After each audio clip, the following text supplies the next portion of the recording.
Hello students, હું આપ સૌનું હાર્દિક સ્વાગત કરું છું મારી યુટ્યુબ ચેનલમાં.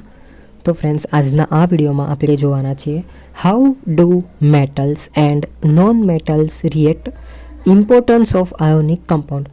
જો મિત્રો, how do metals and non metals react A already આપણે જોઈ ગયા છે પહેલાંના વિડીયોઝમાં, એટલે કે પહેલાંનું યુનિટ જે હતું એમાં મેં તમને બતાવી દીધેલું છે. ઓકે, તેમજ એની સાથે સાથે આપણે physical properties of metals and non મેટલ્સમાં આ જ ટોપિક આપણે ડિસ્કસ કરી ગયા છીએ. ઓકે, તો તમે પહેલાંનો વિડીયો નથી જોયો તો જોઈ લો. જોવા જઈએ ને મિત્રો, તો આ જે પ્રોપર્ટીઝ ઓફ આયોનિક કમ્પાઉન્ડ જે છે એ થિયરીવાળો ટોપિક છે, અને એના પછીનો જે આવશે કોરોઝન ઓફ મેટલ એ પણ થોડો થિયરી બેઝ ટોપિક છે.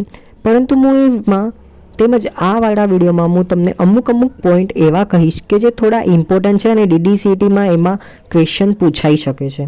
તો back to our point, properties of ionic compound ઉપર આપણે આવી જઈએ. પ્રોપર્ટીઝ ઓફ આયોનિક કમ્પાઉન્ડ એટલે કે આયનીય સંયોજનોના ગુણધર્મો. મિત્રો, આ ખૂબ જ ઇઝી છે અને આ તમે વિડીયોને અંત સુધીમાં જોશો ને તો તમને ખબર પણ પડી જશે કે આ 4 પોઈન્ટ જે છે શું છે.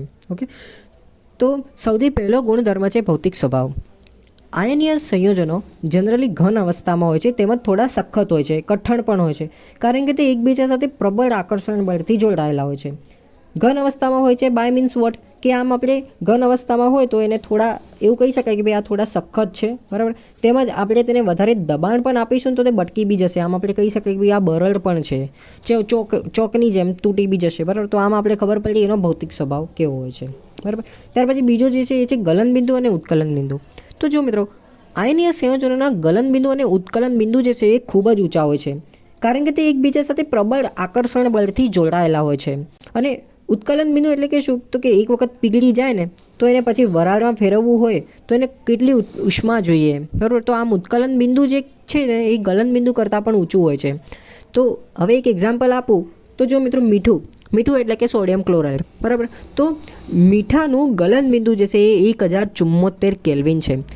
જો એ ખરેખર ઊંચું કહેવાય, બરાબર. તો આમ આપણે કહી શકાય કે 1074 કેલ્વિન જેટલું તાપમાન જો મીઠાને આપીએ તો તે મીઠું પીગળશે.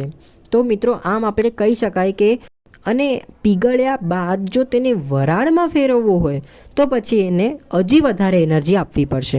એપ્રોક્સ હું અગર કહું તો 1686 કેલ્વિન જેટલી એનર્જી આપીશું ત્યારે તે વરાળમાં રૂપાંતર થશે. તો આમ મિત્રો, તમને ખબર પડી ગઈ કે આયનીય સંયોજનોમાં ગલન બિંદુ અને ઉત્કલન બિંદુ ઊંચા હોય છે, કારણ કે આયનીય સંયોજનો જે છે એ બંને વચ્ચે આકર્ષણ બળ જે છે એ ખૂબ જ પ્રબળ હોય છે, જેથી તેમને વધારે ઉર્જાની જરૂર પડે છે. ત્યાર પછી આપણે જોઈએ ત્રીજા નંબરનું, એ છે દ્રાવ્યતા, જેને ઇંગ્લિશમાં સોલ્યુબિલિટી પણ કહેવામાં આવે છે. દ્રાવ્યતા એટલે કે પીગળવું, પાણીમાં મિક્સ થવું. આયનીય સંયોજનો પાણીમાં દ્રાવ્ય હોય છે. જો હું એક્ઝામ્પલ આપું તો મીઠું જે છે એ એક આયનીય સંયોજન છે. તેને પાણીમાં નાખી દો તો એ તરત જ પીગળી જશે. તો આમ આપણે કહી શકાય કે આયનીય સંયોજનો પાણીમાં દ્રાવ્ય હોય છે, પરંતુ કેરોસીન અને પેટ્રોલમાં અદ્રાવ્ય હોય છે. મિત્રો, તમે ટ્રાય કરી જોજો, મીઠાને પેટ્રોલ કે પછી કેરોસીનમાં નાખજો, એમના એમ જ પડ્યું રહેશે, પીગળશે નહીં. ઓકે, તો આમ આપણે કહી શકાય કે દ્રાવ્યતા એટલે આયનીય સંયોજનો પાણીમાં દ્રાવ્ય હોય છે, પરંતુ કેરોસીન અને પેટ્રોલમાં અદ્રાવ્ય હોય છે. હવે લાસ્ટ પોઈન્ટ જોઈએ, વિદ્યુતનું વહન. આયનીય સંયોજનો જનરલી ઘન અવસ્થા ધરાવે છે. મેં હમણાં જ તમને પહેલા પોઈન્ટ વખતે કીધું. ઓકે, કેમ? કારણ કે એમના વચ્ચે આકર્ષણ બળ જે છે એ પ્રબળ હોય છે, બરાબર. પરંતુ મિત્રો, વિદ્યુતને પસાર થવા માટે મુક્ત ઇલેક્ટ્રોનની જરૂર પડે છે.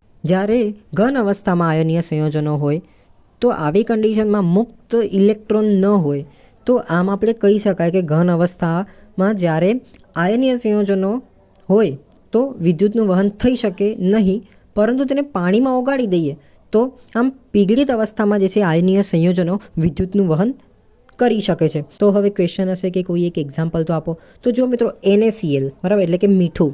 તો મીઠું જે છે એ કઠણ છે, બરાબર, કેમ કે Na અને Cl આ બંને જોડાયેલા છે એકબીજા સાથે, બરાબર, પ્રબળ આકર્ષણ બળથી જોડાયેલા છે. તો એને અગર આપણે પાણીમાં નાખી દઈશું અને પછી ઇલેક્ટ્રિસિટી એમાંથી પસાર કરીશું તો શું થશે? અવશ્ય પસાર થશે, બરાબર. તો આઈ હોપ કે તમને આ લેક્ચર સિરીઝ ખૂબ ગમી હશે. ત્યાર પછી મિત્રો આના પછીના વિડીયોમાં આપણે કોરોઝનવાળો ટૉપિક જોઈશું, જે થોડો એવો થિયરિકલ છે એવું હું કહી શકું, પણ એના પછીનો વિડીયો જે છે તમને ખૂબ હેલ્પફુલ થશે, કેમ કે એ વાળા વિડીયોમાં આપણે તમને MCQ આ યુનિટ 8ના રિલેટેડ આપણે MCQ જોઈશું. તો આઈ હોપ કે તમે મારી યુટ્યુબ ચેનલમાં નવા છો તો સબસ્ક્રાઈબ કરી લેવા વિનંતી.